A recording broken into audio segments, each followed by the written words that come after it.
Muchas gracias, Ferran. Y digamos que desde Sur tuvimos las mismas dificultades que estaban hablando aquí nuestras compañeras. Al principio nosotros abrimos el servicio a principios de julio y la verdad que la situación era un descontrol porque no se sabía muy bien qué hacer. La ley había acabado de entrar en vigor y como ya remarcaron también Gloria y las otras compañeras, el servicio de asistencia no funcionó.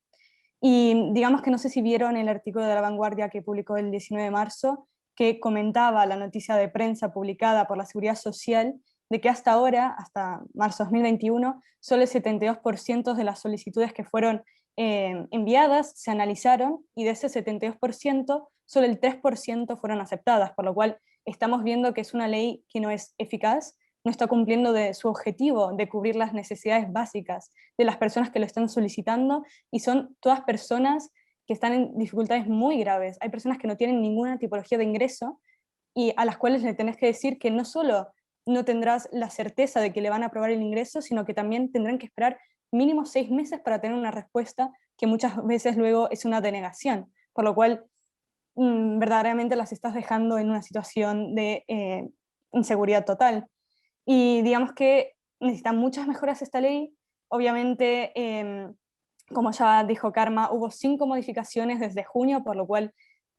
es muy caótica la situación, pero podemos hacer unas pequeñas mejoras que seguro podrían dar más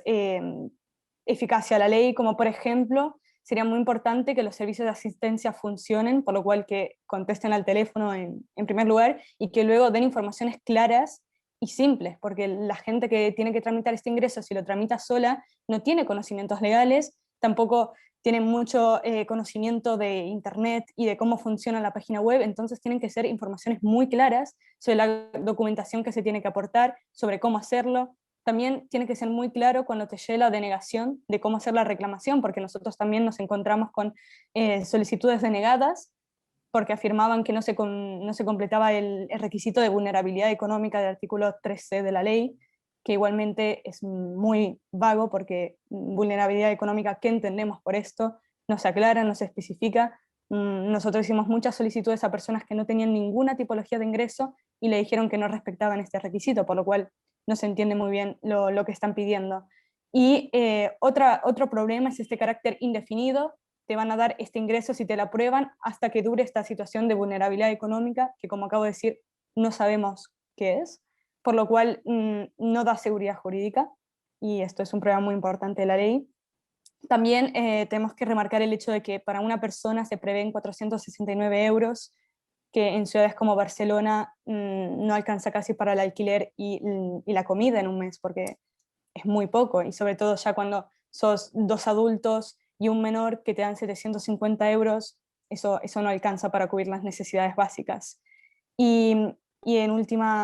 como última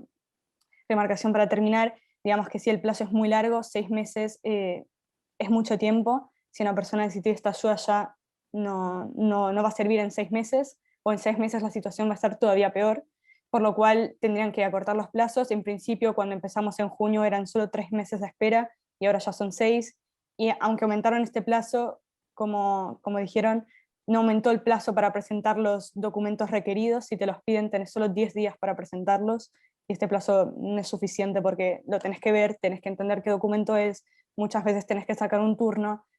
y ni siquiera hay turnos para hacerlo, por lo cual no es posible seguir así y se necesita ya hacer estos cambios para que la ley sea eficaz y que tenga un sentido.